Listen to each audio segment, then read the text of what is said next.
Josh now is going to perform a rolling pattern progression number 2. With this, you're going to either grab a foam roll of some sort. We have a half foam roll here. You're going to go again into that dead bug position.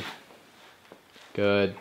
Low back is nice and flat, able to breathe a strong belly breath, which helps stabilize that low back. Go ahead and grab the foam roller. What you're going to do is have it go across your body to the contralateral side. So you're crushing to the opposite knee basically. And with this, then you're going to roll to your right.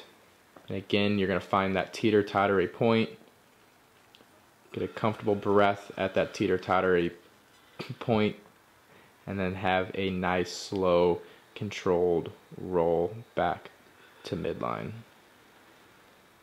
Do one more.